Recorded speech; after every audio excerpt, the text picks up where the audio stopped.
got the Carter's Caves Resort State Park. They're all resorts in Kentucky apparently. And so I set up camp and took my first bike ride with Star. And of course the first place I want to go, if there is one, is a boat ramp. I want to check out their lake, and then it looks suitable for my little blue kayak, but not really for any of the other boats. Just walking a little bit on the trail by this lake, and it's very steep. There's a cliff right up there, and it comes down straight into the water. Saw a big fish strike a minute ago.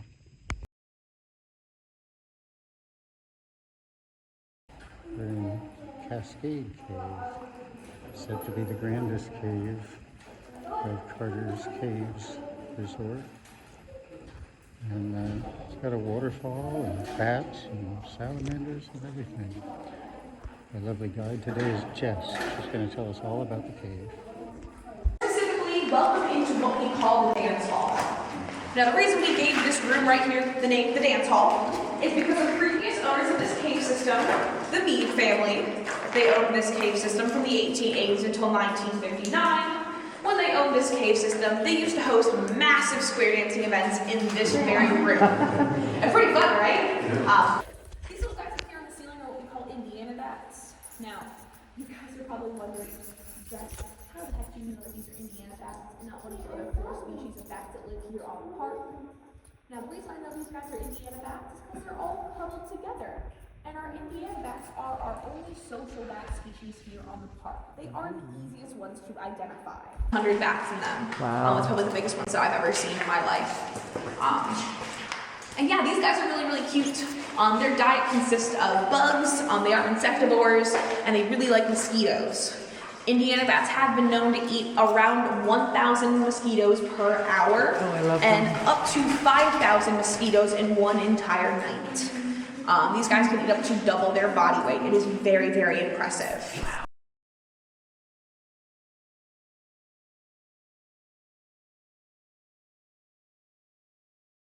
Go out at the back door of Cascade.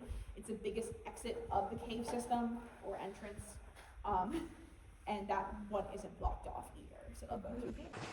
It feels like very Jurassic Parky. It does, right? Everyone's like, this cave guy must be crazy. She's saying it looks like Jurassic Park out here. And then I open up the door and they're like, oh my god, I get it now. Yes. He's what we call a double columnar pillar.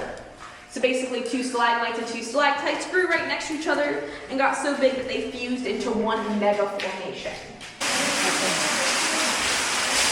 Oh, look at that. Wow. Oh my. Way cool. Yeah.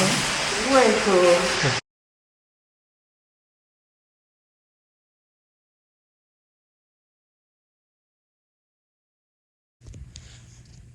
So we're at Carter's Caves, and we went into their biggest, most impressive cave and saw an underground waterfall and other neat things. And now we're going into X Cave for another short cave tour.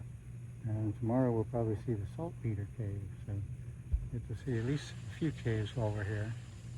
Base actually an opening to another cave that's underneath this one the entire time. Oh wow. There's a cave underneath the cave? Yep, cave underneath the cave. Is that one of the ones you crawl in or something? So no, the only thing they do with that cave is twice a year, there'll be 2 days, they'll do an underground pool party through there. There's a creek flowing through it. They do that in June and July. Yeah, cool. So right.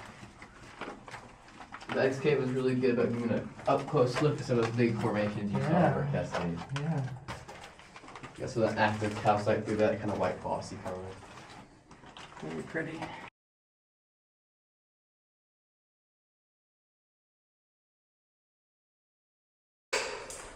So right now, we are standing where the cave gets its name from.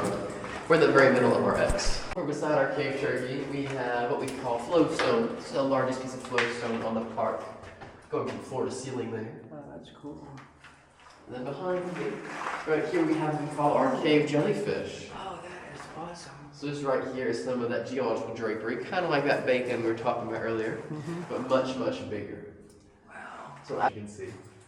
Then if you look over here, we have what we call our cave ice cream hanging out. Right here, our cave ice cream. So in our cave, we have 3 main flavors of ice cream and molten ice cream. So there in the middle, that white glossy coloration, that is our vanilla ice cream. And it gets coloration from active calcite, kind of like our witch's finger over there. Then to that side, that kind of reddish pink, that is our strawberry ice cream, and he gets his coloration from iron deposits. And then there in the middle, and kind of that side, that blackish brown, that is our chocolate ice cream. And our chocolate ice cream gets its coloration from manganese. Now manganese is a natural laxative, so you cannot lick that ice cream while in the cave. We always have a few kids in the 30s. This cave system here was owned by the Lewis family. That was during the same time that the Meade family owned Cascade Cave, that y'all were in earlier. So during that time period, they were in something called the Cave Wars. So they were competing with one another for business. They wanted everyone to come to their cave as opposed to their business competitors. And as you saw earlier, Cascade is quite a bit bigger. It was a little bit more popular. So in order to draw tourists in, the Lewis family had to get creative. So on their tours, what they used to do is take a really big stick and bang it against each pillar here, using it to play different musical notes. And they play simple songs like Mary Had a Little Lamb, which is pretty neat. However, it did cause a little bit of breakage, as you can see through here. So after the state bought it, we said, oh yeah, you gotta stop doing that, because this guy here is hundreds of thousands, if not millions of years old. We want to keep him around as long as we can. Yeah. This is just one of the footpaths here at Carter's Caves Park. And Star and I just saw a deer up the hill, so we're walking down the path a little further to see what else down here.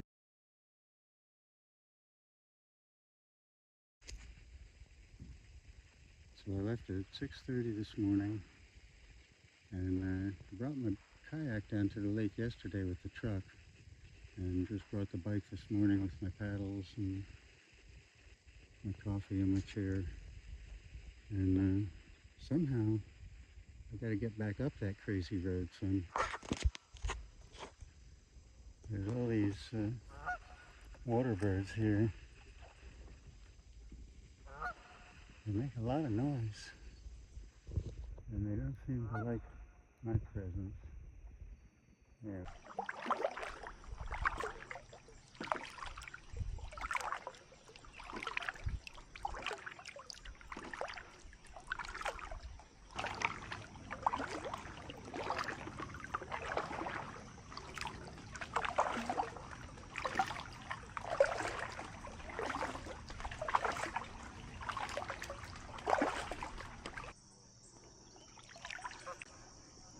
Y'all catch anything? Oh, we literally just got here. Yeah. I think we passed you on the way in. Oh yeah. You on the bike? Yeah. Yeah. Yeah. Well, good luck. I've seen fish striking. Well, we come down here a lot and we caught fish. Yeah. And yesterday we usually fish over there, and this has never happened before. There were soft-shelled turtles kept destroying our corn. We caught like 5 of them. Oh wow. Yeah, we couldn't get.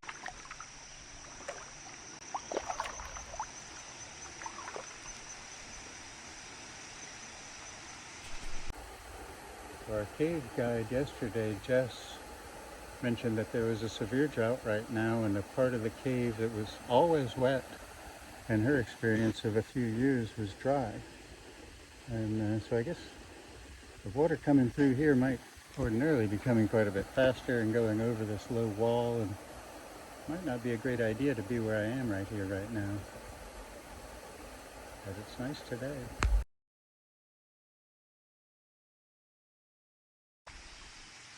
Over on the other side of this man-made dam structure, there's another runoff exit.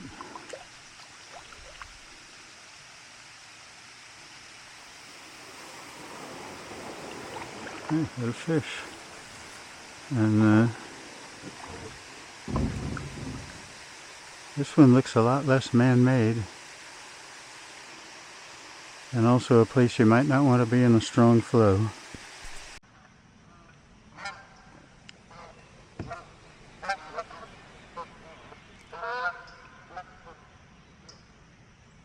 I think I was just strafed. Here comes another strafing run.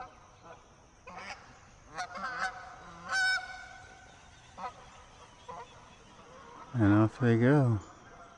I guess they're geese. Uh-oh. Wow.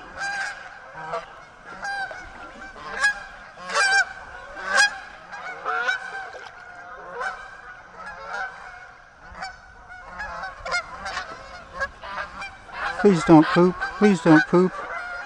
Oh, they pooped.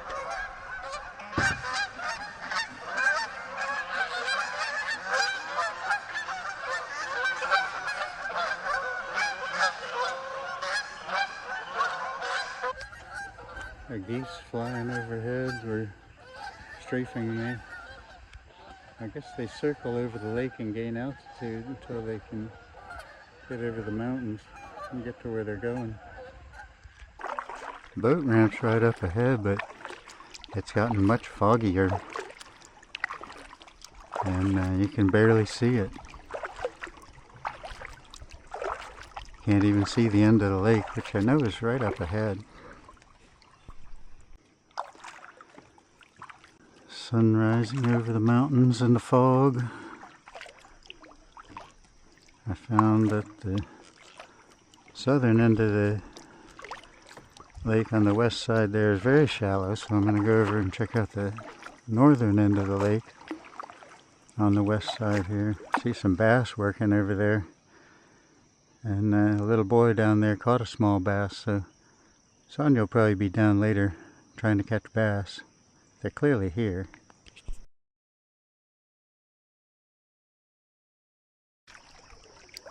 The western end of the lake here in it's America, so I guess the lake has to have a tire or two in it, and it does. Very shallow up here on the uphill end, but I'm seeing lots of little fish and occasional strikes from what probably are small bass. A lot of life in this lake. More tires, which I'm not equipped to remove, but I'll take whatever piece of plastic trash this is out of the lake at least.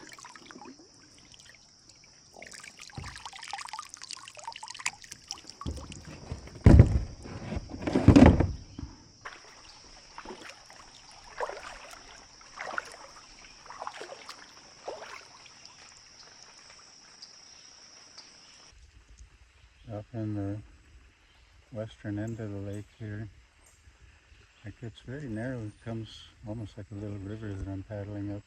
See what's at the end of it.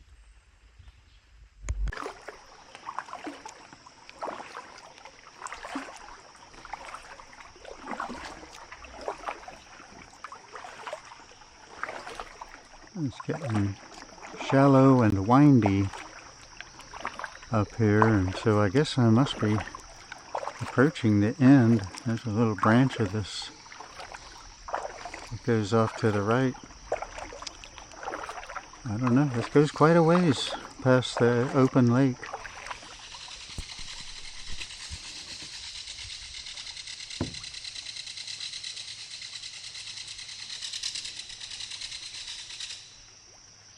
Wow, very upset kingfisher.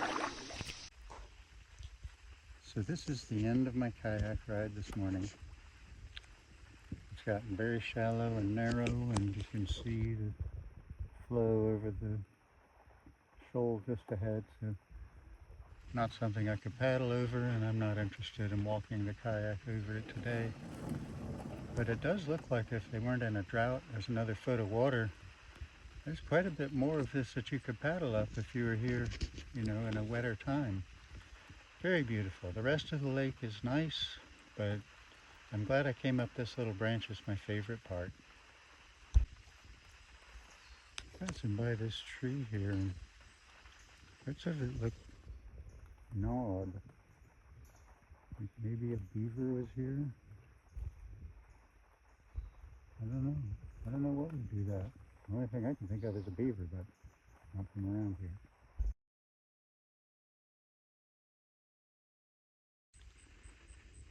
So there's a couple of things puzzling about this beautiful lake where I just took my morning kayak ride.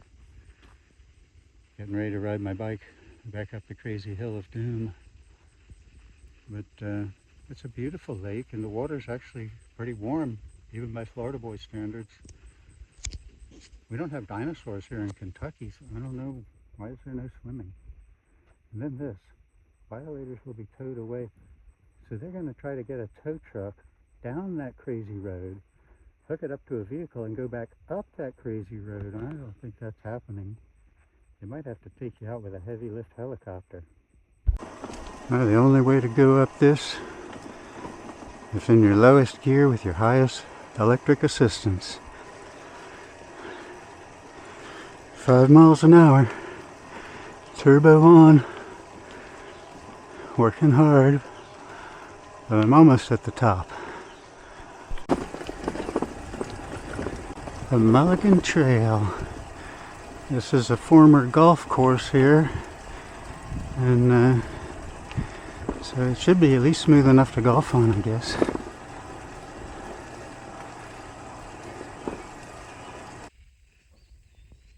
Well, I'm on the Mulligan Loop here, and there's a small family of Bambis. Like I said, the golf cart path. Star, they're Bambis. There's Bambis. You are not allowed to get them. Don't worry, she's not allowed to get you. I'm on the backside of the Mulligan Loop, which is a paved, relatively benign trail, biking and hiking trail. Let Star out to relieve herself here. And some nice little benches there. It's an ultimate frisbee course here, so you can play disc here if you like to do that. There's a lot of Bambis. I've seen about 7 so far. So this is my midday bike ride for our final day here in Carter's Caves. The Mulligan course looked like one I could handle, and it is. Good Star. That's my girl. Load up. Good Star. I will answer those questions to the best of my ability, and if I don't know the answer, there is a wild chance I'm going to make something up, hoping you guys won't know the difference. Now, as we go through here, we always have a few rules we like to go over. Saltpeter is a historic-based cave tour, and this is also naturally a dry cave, so all that really means is there's not a lot of cave formations for us to look at. Because this is a dry cave, that means there's no pretty cave formations. This was also used as a mining operation during the War of 1812, so we're really going to be focusing on that aspect of the cave rather than the cave itself. Actually in the cave just yet, but we always like to talk about all the significant reasons we love this cave system. And one of the big reasons I like it is because it's what we call a hibernaculum. I am a big fan of our bats. They do a lot for us in our environment, and they do get a pretty bad rap. A lot of people think bats are just packing around rabies, that they're going to bite you, all this crazy stuff. And of course, you know, bats, they're pretty harmless for the most part. They can carry rabies. They are wild animals, but it's about a 1% chance that a bat will ever have rabies in their life, right? But this guy, like I said, is a hibernaculum. Saltpeter Cave is a hibernaculum, and all that means is that this is a hot spot for bats to hibernate in. All of our bats hibernate due to one big reason: they are strictly insectivores. That's really good for us. One tiny little bat eats 3,000 to 5,000 mosquitoes in a single night, but it's not good for them in the middle of winter when we have no mosquitoes for them to eat. It gets really cold here, all of our mosquitoes disappear. I don't know where they go, but I'm really happy about it. But that means our bats don't have food. So they use places like this to hibernate throughout the wintertime, so they don't have to worry about the coldness, but they also don't have to worry about starvation either. And they just hibernate throughout that time period. So we actually have 3 hibernaculums on the park. Saltpeter is the original hibernaculum. It would have been a hibernaculum thousands of years before the miners ever got to the cave, which is actually why they were able to use this cave to mine saltpeter. Saltpeter is made from nitrates, and those nitrates come from bat guano. So thousands of years of bat poop piling up on the ceiling really gave them that opportunity to be in here to begin with. And then because the miners came in here in the 1800s, that would have really thrown off the bats. Could you guys imagine coming back from migration to go sleep for 3 months and then find out that your cave's been inhabited by people and torches? You're going to want to find somewhere else to go. Cove, right? And that's where we suspect, anyway, that we get Bat Cave, which is a hibernaculum, and Laurel Cave, which is down that way as one of our hibernaculums. But they do use this cave again today. It just took them a while to come back to see us, but they do use it even today. I'm not promising we see bats on our saltpeter today. However, if we do, we will certainly stop and talk about them. They are very cool. But this is what we call the gatehouse, and this guy is made from bat caging, all these metal bars. You'll see these all over our saltpeter entrances and our entrances to get into Bat Cave, but they are made specifically to keep us out. So the idea is, as your head, if an average human-sized head cannot fit through the bars, the rest of your body can't fit either. And it's really made to keep people out of hibernaculums, and of course large predators as well, but really made to keep us out of hibernaculums. We are a huge threat to bats during hibernation season. So if you guys have any questions, room, like I told you guys, we're not super original with our names. We call this the recreation room because of our recreation of the bat system. So this guy would have been built back in the 1990s, late 1990s, early 2000s, of course, after we discovered that system in there. We did have an idea. We didn't know, ideally what these guys look like, but we didn't know exactly what they look like in our cave until we found remnants of them back there, and then we were able to recreate this. So this bat system, of course, is a couple different components. This big trough right here on the top, this is what we actually call the vat itself, and then here on the bottom we have the trough that collects what we call niter beer. So these guys are pretty important, and then in between these two layers we do have a filter system. Of course, this is the 1800s, so it's a pretty primitive filter system. Small twigs, pine needles, that kind of thing. Anything that they could lay down to keep the dirt in the vat system but allow water through into that trough system is basically what they would have used to filter. So anything at all that they could have put there. And they actually did use potash as well to help filter it, but that was for something a little bit more specific. So before I tell you guys what saltpeter is and how exactly this mining operation worked, we got to talk about how they even knew this had saltpeter, because they did not come in here, know that this was a hibernaculum and think, oh yeah, bats have nitrates in their poop, now we can come in here and mine saltpeter. They had no idea that that's where they came from. They came in here and they had an idea of what they were looking for, of course, because of how we made gunpowder for years before then, but they didn't know specifically until they tested it a couple different ways. So one way that I've always been told that they tested it was that they actually just made a little mud pie and they would taste it. And if it was super salty, that meant it had saltpeter. I do not believe people are doing that. I don't know why any man would walk into a cave, make a mud pie, and eat it. I've grown up with boys my whole life, but I've never known a man to do that. So I don't think that that's what happened. I think it was probably a lot more like this. This is how I would have done it, to be honest. They would have had an open flame to come in here anyway, right? They didn't have flashlights or anything like what we do. They would have had lanterns or torches,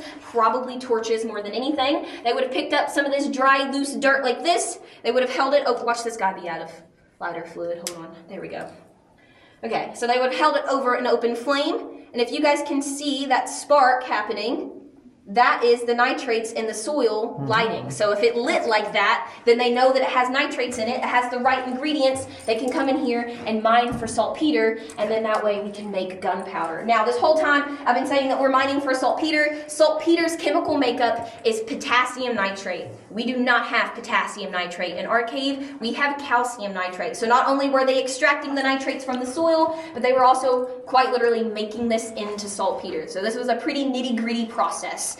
So the first way how they would have started this, they would have done a layer of dirt, a layer of water, a layer of dirt, and a layer of water in this massive vat system. They would have filled this thing up just like what you see here, and they would have had it completely soaked with water. They would have let all of that water percolate through the soil or seep through the soil, and as it makes its way to this trough system, they're going to let the trough fill up completely with water. And once the trough is filled with water, they're going to pull that trough out, and they're going to dump that water back over the vat system. They're going to continue this process of letting that same water filter through and then dumping it and filtering it through and dumping it until the water starts to have a very certain color and a certain consistency. And we call this niter beer for a good reason. It looks just like beer or root beer does. That's how it gets its name.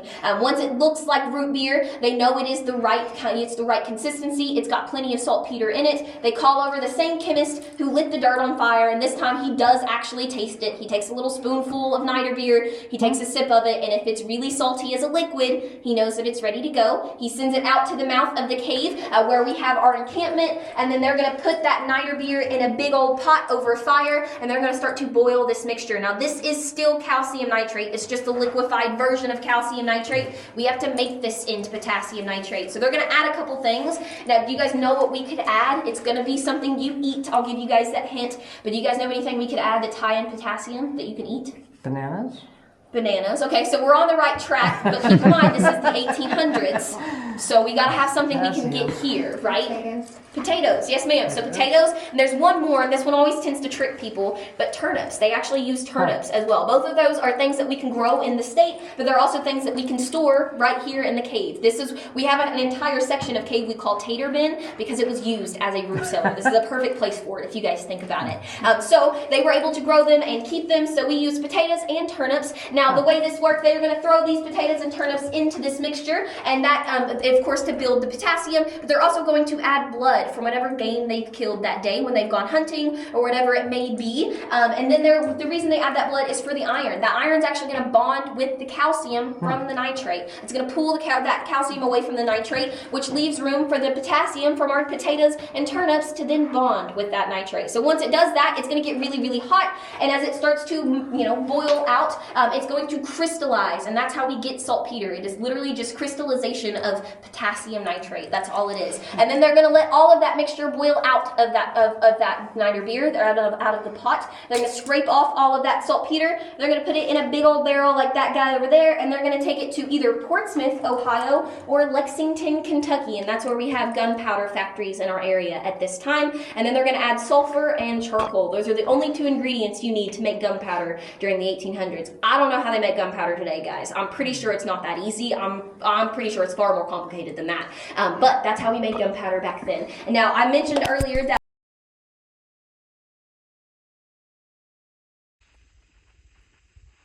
So this is my last little trail walk here at Carter Cave State Park.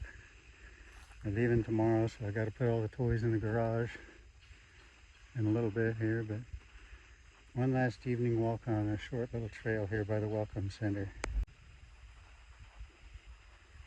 So this trail has a little creek alongside it, and then it's got a natural bridge. It's called the Natural Bridge Trail. The trail goes under through this cave, and over it is the road. So it's a pretty strong bridge because our camper went over it. But this is the Natural Bridge Formation. Got a big hole in the ceiling there. It's amazing. What do you think, Star? Second? Good girl.